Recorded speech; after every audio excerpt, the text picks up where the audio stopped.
അസ്സലാമു അലൈക്കും വറഹ്മത്തുള്ളാഹി വബറകാതുഹു.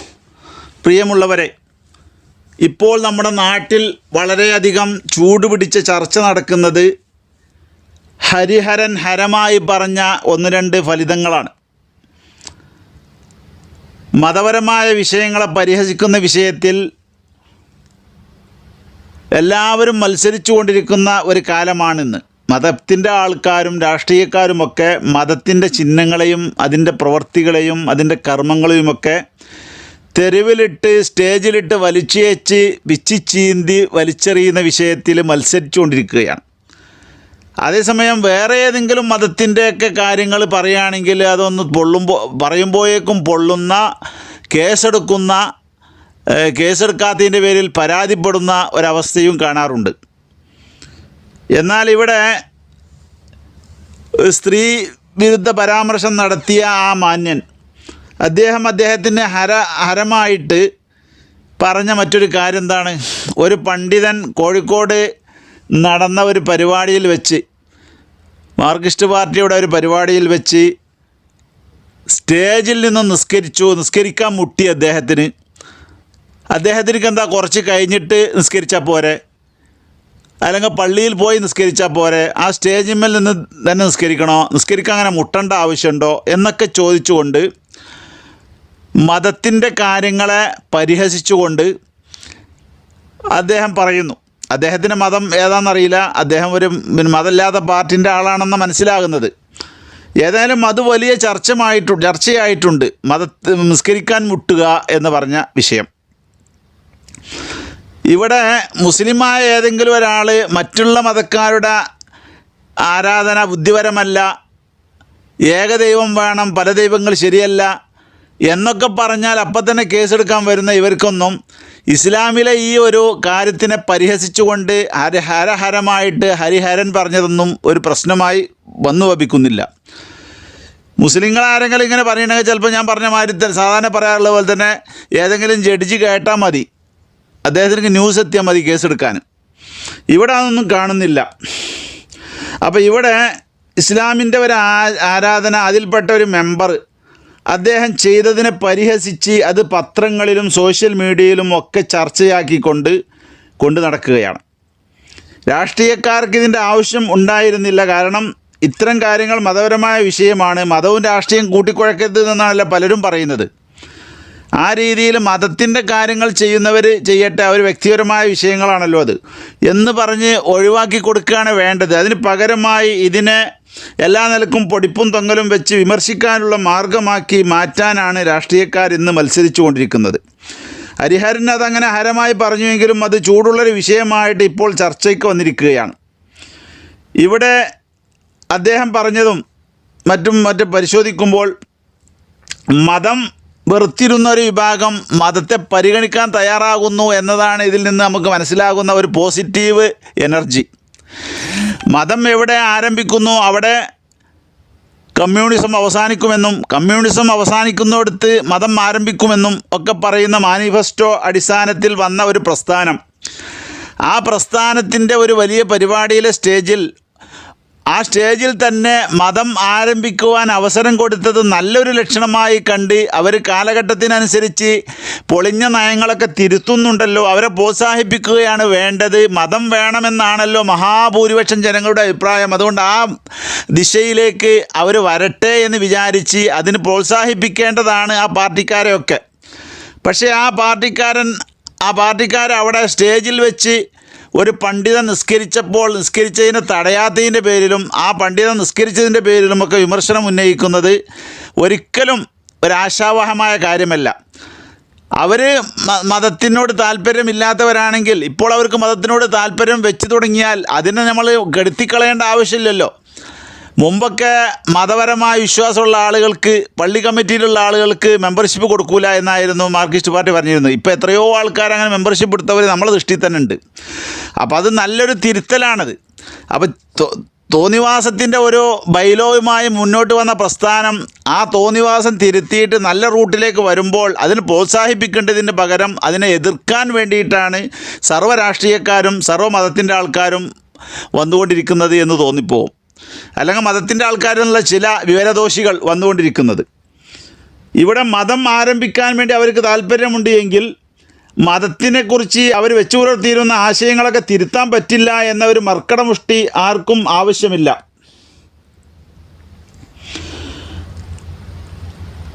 മാർക്സിസ്റ്റുകാർ മതത്തിൻ്റെ ലൈനിലേക്ക് വരുന്നുവെങ്കിൽ അവരെ സ്വാഗതം ചെയ്യുകയാണ് വേണ്ടത്. ഒരുപാട് തെറ്റുകൾ ചെയ്ത പാർട്ടിക്കാരൊക്കെ പിന്നീട് അത് തിരുത്തിയിട്ടുണ്ടല്ലോ. അപ്പോൾ അതുകൊണ്ട് ഇവരും തിരുത്താൻ വേണ്ടി ശ്രമിക്കുകയാണെന്ന് വിചാരിച്ചിട്ട് അത്തരം നിസ്കാരങ്ങളോ അല്ലെങ്കിൽ അത്തരം മതചടങ്ങുകളോ അവരനുവദിക്കുന്നതിനെ ഒരു പോസിറ്റീവായിട്ട് വിലയിരുത്തി അവരെ പ്രോത്സാഹിപ്പിക്കാനാണ് രാഷ്ട്രീയക്കാരും മറ്റ് അതിനോട് യോജിപ്പില്ലാത്തവരും മതമില്ലാത്തവരൊക്കെ ശ്രമിക്കേണ്ടത് എന്നാണ് നമുക്ക് പറയാനുള്ളത്. പിന്നെ ഈ ഹരിഹരൻ പറഞ്ഞ് പരിഹസിച്ചത് അദ്ദേഹത്തിന് എന്തിനാ അപ്പോൾ തന്നെ നിസ്കരിക്കേണ്ട ആവശ്യം, നിസ്കരിക്കാൻ മുട്ടുകയാണോ എന്ന്. ഇദ്ദേഹത്തിന് മതത്തിനെക്കുറിച്ചോ ഇസ്ലാമിനെക്കുറിച്ചോ ഒന്നും അറിയില്ല. ഇദ്ദേഹം മനസ്സിലാക്കിയത് അദ്ദേഹത്തിൻ്റെ വരട്ടുവാദം പോലെയുള്ള ഒരാശയമാണ് മതം എന്നും ആ സാധാ മതം പോലെയാണ് ഇസ്ലാം എന്നും, അതായത് മനുഷ്യൻ്റെ താല്പര്യത്തിനനുസരിച്ച് ഒഴിവുണ്ടാകുമ്പോൾ ചെയ്യേണ്ടതാണ് അതിൻ്റെ കർമ്മങ്ങൾ എന്നൊക്കെ മനസ്സിലാക്കിയ ബുദ്ധിഹീനതയിൽ നിന്ന് ഉടലെടുത്തൊരാശയമാണത്.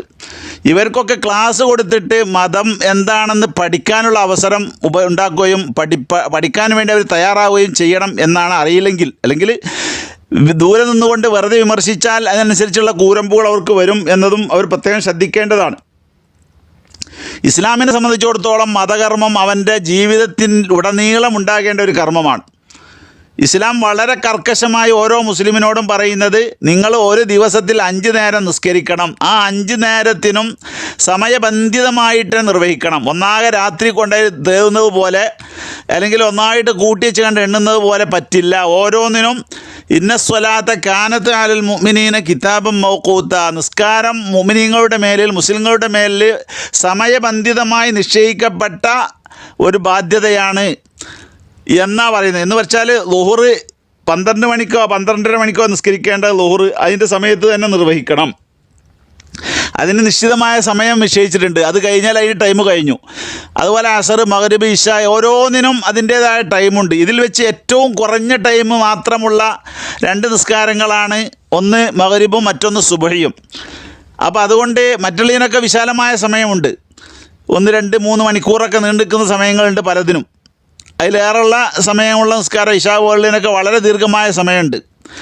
സുബഹിൻ്റെ ശേഷം ളുഹർ നിസ്കരിക്കാനുമുള്ള സമയം വളരെ ദീർഘമാണ്. അതേസമയം മഗ്രിബ് പോലുള്ള നിസ്കാരങ്ങൾ പെട്ടെന്ന് നിർവഹിക്കണമെന്ന് മതത്തിൻ്റെ നിയമമാണ്.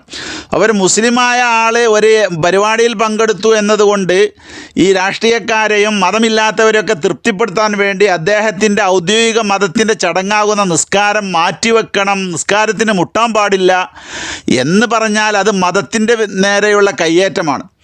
ഇത് പഠിക്കാത്തതുകൊണ്ട് പറയുകയാണെങ്കിൽ അവർ പഠിക്കണം, അല്ലെങ്കിൽ അവർക്കെതിരെ അതിനനുസരിച്ച നിയമ നടപടികൾ സ്വീകരിക്കണം. ഇതാണ് നമുക്ക് പറയാനുള്ളത്. അപ്പോൾ ഇങ്ങനെയുള്ള ദുഷിച്ച ചിന്താഗതികളുള്ള ആളുകളൊക്കെ സ്റ്റേജിൽ കയറ്റിയിട്ട് മതത്തിൻ്റെ കർമ്മങ്ങളുടെ അന്തസ്സത്തെ ചോദ്യം ചെയ്യുന്നതിന് മുമ്പ് ഈ മതകർമ്മങ്ങൾ പ്രായോഗികമാണോ ശാരീരികമാണോ അല്ലെങ്കിൽ ശരീരത്തിന് യോജിക്കുന്നതാണോ എന്ന് ശാസ്ത്രീയ യുഗത്തിൽ കണ്ടെത്താൻ കഴിഞ്ഞിട്ടുണ്ടല്ലോ. അതെങ്കിലും അങ്ങനത്തെ പുസ്തകങ്ങളെങ്കിലും വായിച്ചു പഠിച്ചാൽ ഇവർക്ക് നിസ്കാരത്തിനെക്കുറിച്ചും ആരാധനകളെക്കുറിച്ചും പ്രത്യേകിച്ച് ഇസ്ലാമിൻ്റെ കാര്യങ്ങളെക്കുറിച്ചൊക്കെ ഇവർക്ക് മനസ്സിലാക്കാൻ കഴിയും. അല്ലെങ്കിൽ അവർ സംവാദത്തിന് തയ്യാറാണ് വേണ്ടത്. ഇസ്ലാമിൽ ഓരോ കർമ്മങ്ങൾ എടുത്തിട്ട് അവരുടെ ആരോഗ്യത്തിന് അത് നല്ലതാണോ, അവരുടെ ഭൗതിക ജീവിതത്തിൽ നല്ലതാണോ, ആത്മീയ ജീവിതം പിന്നെ അവർക്കൊന്നും പറഞ്ഞിട്ട് കാര്യമില്ല. ദുന്യാവിൽ തന്നെ മുസ്ലിങ്ങൾ ചെയ്യുന്ന ഓരോ കാര്യങ്ങളും അവൻ്റെ ദുന്യവിയായ കാര്യത്തിന്, അവൻ്റെ ശരീരത്തിൻ്റെ ആരോഗ്യത്തിന്, ശരീരത്തിൻ്റെ പുരോഗതിക്ക് ആവശ്യമാണ് എന്നാണ് ഖുർആൻ പറഞ്ഞിട്ടുള്ളതും ലോകം തെളിയിച്ചിട്ടുള്ളതും ശാസ്ത്രം കണ്ടെത്തിയിട്ടുള്ളതും. അത് ശാസ്ത്രം കണ്ടെത്തിയതുകൊണ്ട് പറയല്ല, ഖുർആൻ പറഞ്ഞതാണ്. ആ പറഞ്ഞതിങ്ങനെ അവരിങ്ങനെ കണ്ടെത്തുന്നു, ചിലത് കണ്ടെത്തിയിട്ടില്ല. അത് കുറച്ച് വൈകി ഉദിച്ചാൽ കണ്ടെത്തിക്കൊള്ളും. അപ്പോൾ ഇസ്ലാമിൻ്റെ എന്തൊരു കർമ്മം, നോമ്പിനെക്കുറിച്ചൊക്കെ ഇപ്പോൾ എല്ലാവരും വളരെ മതിപ്പോടുകൂടെ കാണുന്നു. ഒരുപാട് MP-മാരും MLA-മാരും ഒക്കെ അതുപോലെ തന്നെ ഇസ്ലാമിൻ്റെ ശത്രുക്കളായി നിൽക്കുന്ന ആളുകൾ പോലും റമദാനിലെ 30 ദിവസം നോമ്പെടുത്ത് ശരീരത്തിന് ആരോഗ്യം പുഷ്ടിപ്പെടുത്താൻ വേണ്ടി ശ്രമിച്ചുകൊണ്ടിരിക്കുന്നു എന്നതൊക്കെ നമുക്കറിയാം. എന്നതുപോലെ ഓരോ ദിവസവും നമ്മുടെ ശരീരത്തിൽ കൊളസ്ട്രോൾ അടഞ്ഞുകൂടാതിരിക്കാൻ വേണ്ടി, പ്രഷറും ഷുഗറും ഇല്ലാതിരിക്കാൻ വേണ്ടി എക്സർസൈസ് ചെയ്യണമെന്ന് നിയമമുണ്ട്. അതിനൊക്കെ ഏറ്റവും നല്ല ഒരു തരം എക്സർസൈസാണ് 5 നേരം മുസ്ലിങ്ങൾ ആ സുന്നത്തൊക്കെ പാലിച്ചുകൊണ്ട്, എല്ലാം സുന്നത്ത് കറക്റ്റായിട്ട് പാലിച്ചുകൊണ്ടുള്ള ഒരു നിസ്കാരം നിർവഹിച്ചാൽ തന്നെ അവൻ്റെ ശരീരത്തിൻ്റെ എല്ലാ ഭാഗങ്ങളും ഇളകുമെന്നൊക്കെ പറയുന്നു. അപ്പോൾ ഈ നിസ്കാരം പോലുള്ള കാര്യങ്ങളൊക്കെ എന്നൊക്കെ അള്ളാഹു മനുഷ്യർക്ക് നിശ്ചയിച്ചിട്ടുള്ളത് അവൻ്റെ ഭൗതികമായ നിലക്കുള്ള പുരോഗതിക്കും കൂടിയാണ്. ആത്മീയ പുരോഗതിക്ക് വേണ്ടിയാണ് എന്നുള്ളത് എല്ലാവരും പറഞ്ഞ് അംഗീകരിക്കൂല. കാരണം മരിച്ചതിന് ശേഷം കിട്ടുന്ന കാര്യമാണ്, അതുണ്ടോയെന്ന് അവർക്കൊന്നും ഉറപ്പില്ല. പക്ഷേ ഇവിടെ ഉറപ്പുള്ള എല്ലാ നിലക്കും ശാസ്ത്രീയമായി കണ്ടെത്തിയ കാര്യങ്ങളെക്കുറിച്ചെങ്കിലും അവർക്ക് ബോധമുണ്ടായിരുന്നുവെങ്കിൽ നിസ്കരിക്കുന്നതിനെക്കുറിച്ചും അത് സമ്മതബന്ധിതമായിരിക്കുന്നതിനെക്കുറിച്ചൊക്കെയുള്ള വിഷയങ്ങൾ മനസ്സിലാവുമായിരുന്നു. അപ്പോൾ ഇവർ മനസ്സിലാക്കേണ്ടത് മുസ്ലിങ്ങളെ സംബന്ധിച്ചിടത്തോളം അവർക്ക് നിസ്കാരം 5 വക്തിൽ ഒരു ദിവസം നിർബന്ധമാണ്. അവൻ്റെ ബുദ്ധി എത്രയോ കാലം നിലനിൽക്കുന്നോ അത്രയും കാലം അവനക്ക് നിസ്കാരം നിർബന്ധമാണ്. അത് ആ ടൈമിൽ തന്നെ നിർവഹിക്കണം. അതിനൊക്കെയുള്ള ഓപ്ഷൻസുകളൊക്കെ ഉണ്ട്. ചെയ്യാൻ പറ്റുന്ന രീതിയിൽ ചെയ്താൽ മതി. അതിന് ചെയ്യുന്നതിന് മുമ്പുള്ള നിബന്ധനകൾ പാലിക്കാൻ കഴിയില്ലെങ്കിൽ അതിനനുസരിച്ചുള്ള ഉപാധികളൊക്കെ വെച്ചിട്ടുണ്ട്. എല്ലാത്തിനും മതം വളരെ എളുപ്പമാണ് അതിലേക്ക് കടന്ന് ചിന്തിച്ചാൽ. ദൂരെ നിന്ന് വീക്ഷിക്കുമ്പോൾ ഇത് വളരെ ബുദ്ധിമുട്ടാണ്. ഒരു ദിവസം 5 നേരം ഇങ്ങനെ മനുഷ്യന് പണിയെടുക്കാൻ പറ്റില്ല, ജോലി ചെയ്യാൻ പറ്റില്ല, അങ്ങനെയൊക്കെ നിസ്കരിക്കാൻ പോകണ്ടേ എന്നൊക്കെ ചിന്തിക്കും. പക്ഷേ ഇത് എല്ലാ ജോലിയും ചെയ്യുന്നവർക്ക് ഇത് വളരെ ഈസി ആയിട്ട് നിർവഹിക്കാൻ കഴിയുന്നുണ്ട്. കുറഞ്ഞ സമയം ഓരോ വക്തിലുള്ളൂ എന്നതുകൊണ്ട്. അപ്പോൾ അതിൻ്റെ ശാസ്ത്രീയതയിലേക്ക് ഞാൻ കടക്കല്ല. ഇവരെ സംബന്ധിച്ചിടത്തോളം ബുദ്ധിസ്ഥിരതയുള്ള കാലം ഒരു മുസ്ലിമിനെ നിസ്കരിക്കണം. അത് മഗ്‌രിബ് പോലുള്ള നിസ്കാരം അതേ ടൈമിൽ തന്നെ നിസ്കരിക്കണം. പിന്നെ അതിന് ഹരിഹരനെ പോലുള്ള ബുദ്ധിയില്ലാത്ത ആളുകൾ വെക്കുന്ന ഓപ്ഷൻസ് എന്താണ്? അദ്ദേഹത്തിന് എന്തിനാ സ്റ്റേജിൽ നിന്ന് തന്നെ നിസ്കരിക്കണം? അദ്ദേഹത്തിന് അടുത്തുള്ള പള്ളിയിൽ പോയിക്കൂടെ, അല്ലെങ്കിൽ വേറെ സ്ഥലത്ത് പോയിക്കൂടെ? അത് അദ്ദേഹത്തിൻ്റെ സ്വാതന്ത്ര്യമാണ്. ഒരു പാർട്ടിക്കാർ ഒരു സ്റ്റേജ് നടത്തുമ്പോൾ അവിടെ അദ്ദേഹം നിസ്കരിക്കുന്നു, അവരുടെ വേദികളിൽ പരിപാടികൾ നടക്കുന്നു, അതിനിപ്പോൾ ആർക്കും തടസ്സമില്ല. ഓരോരുത്തർക്കും വ്യക്തി സ്വാതന്ത്ര്യം ഉണ്ടല്ലോ.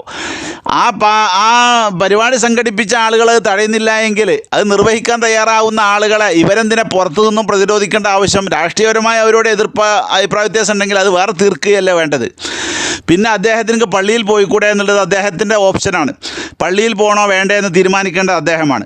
പിന്നെ പള്ളിയിൽ പോകാൻ പറ്റൂല എന്നുള്ളത് അദ്ദേഹം തീരുമാനിക്കുമ്പോൾ അദ്ദേഹത്തിന് അത് വിഷമമുണ്ടായിരിക്കും. കാരണം വലിയ ജനാവലി ഒരുമിച്ച് കൂടി ഒരു ഏരിയയിൽ പള്ളി തിരഞ്ഞു പോകണം. ആ പള്ളി പോകാനുള്ള ട്രാഫിക് ജാം ഉണ്ടാകും, ആളുകളെ കടന്നു പോകണം.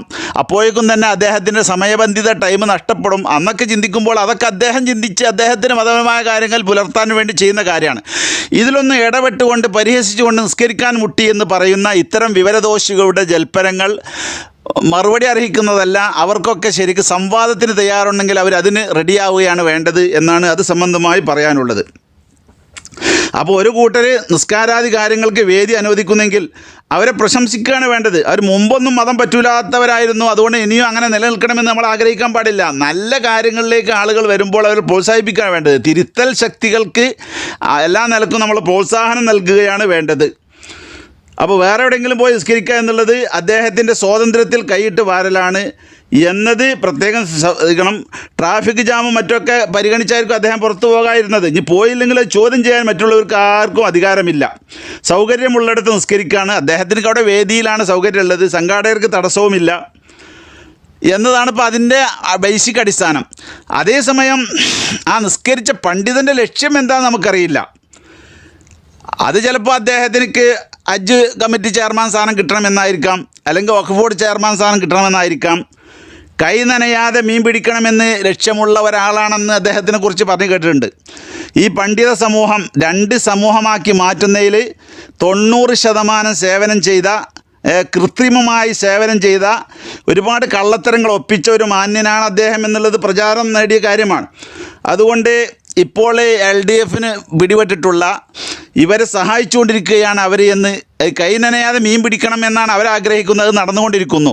ഒരു വോട്ടും ചെയ്യാതെ നിങ്ങൾ നമുക്ക് എല്ലാ വോട്ടും ചെയ്തിരിക്കുന്നു എന്ന് ആ പാർട്ടിയെ കൊണ്ട് വിശ്വസിപ്പിക്കുവാൻ പാർട്ടിക്കാർ ഷണ്ടന്മാരായതുകൊണ്ടോ ആയിരിക്കാം ഇത്തരം ആളുകൾക്ക് കഴിഞ്ഞിട്ടുണ്ട്. അതുവഴി ഇങ്ങനെയുള്ള നിസ്കാരം വഴി അദ്ദേഹത്തിന് വഖഫ് ബോർഡോ ഹജ്ജ് കമ്മിറ്റിയോ കിട്ടിയാൽ നന്നായിരിക്കുമെന്ന് അദ്ദേഹത്തിന് ധാരണ ഉണ്ടാകും. അപ്പോൾ അദ്ദേഹത്തിൻ്റെ ഈ കാര്യത്തിനെക്കുറിച്ച് നമുക്ക് പ്രത്യേകമായിട്ടൊന്നും പറയാനില്ല. ഒരു മതവിശ്വാസി അങ്ങനെ ചെയ്താൽ അത് വിമർശിക്കേണ്ടതില്ല. ഇദ്ദേഹം ചെയ്തത് സത്യമാണോ, വേറെ എന്തെങ്കിലും ദുരുദ്ദേശം വെച്ചാണോ എന്നുള്ളത് വേറെ ചിന്തിക്കേണ്ടതാണ്. കലിമത്തു ഹക്കിൻ ഉരീദ ബിഹിൽ ബാത്തിൽ എന്ന ഒരു പ്രത്യേകമായൊരു വാക്യമുണ്ട്. പറയുന്ന കാര്യം സത്യമാണ്, പക്ഷേ അതുകൊണ്ട് ഉദ്ദേശം ബാത്തിലാണ്. അങ്ങനെയൊക്കെ പലർക്കും ഉണ്ടാകാം.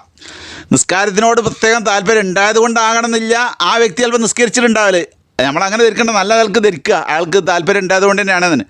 പക്ഷേ ഉദ്ദേശം ചിലപ്പോൾ ബാത്തിലായിരിക്കും. ഈ നിസ്കാരം വഴി ഈ പാർട്ടിയുടെ സ്വാധീനം നേടുക വഴി ഇതിൻ്റെ കീഴിലുള്ള ബോർഡുകൾ നേടാനൊക്കെ ഒരു അവസരമാണ് എന്നൊക്കെ ചിന്തിക്കാൻ മാത്രം കഴിഞ്ഞ കാലഘട്ടത്തിലെ ഫീഡ്ബാക്ക് പരിശോധിക്കുമ്പോൾ അങ്ങനെയൊക്കെ ചരിത്രമുള്ള ആളാണ്. എന്ന് നമുക്ക് മനസ്സിലാക്കാൻ കഴിയും. അതുകൊണ്ടാണല്ലോ അതിൻ്റെ ഫലങ്ങൾ അദ്ദേഹത്തിന് ശേഷം അനുഭവിക്കാൻ കഴിഞ്ഞിട്ടുമുണ്ട്. ഇതുകളെ കൊണ്ടൊക്കെ അദ്ദേഹം പ്രശംസിക്കപ്പെടുകയും ഒരു വോട്ടും ചെയ്യാതെ ഇടതുപക്ഷത്തിൻ്റെ വലിയ വലിയ മീനുകളൊക്കെ വന്നുകൊണ്ട് അദ്ദേഹത്തെ പ്രശംസിക്കുകയും പിന്തുണയിൽ സംതൃപ്തി രേഖപ്പെടുത്തുകയും ചെയ്തിട്ടുണ്ട്. എവിടെയാണ് ആ പിന്തുണ ഉണ്ടായത് എന്ന് ഈ പാർട്ടി ഷണ്ടന്മാരായതുകൊണ്ടാണെന്ന് അറിയില്ല, വിലയിരുത്താനുള്ള ബുദ്ധിയോ തിരിച്ചറിവോ നഷ്ടപ്പെട്ടുകൊണ്ടായിരുന്നില്ല. അവരുടെ മുഴുവൻ പ്രചരണങ്ങളിലും 18 മണ്ഡലങ്ങളിലും അവർക്കെതിരുള്ള മുന്നണിക്കായിരുന്നു അവരുടെ പ്രവർത്തനം. മലപ്പുറം ജില്ലയിലെ 2 സീറ്റിൽ മാത്രമാണ് ഒരു പ്രൊഫൈൽ വെച്ചത്. മെയ്യനങ്ങി പണിയെടുത്തിട്ടില്ല.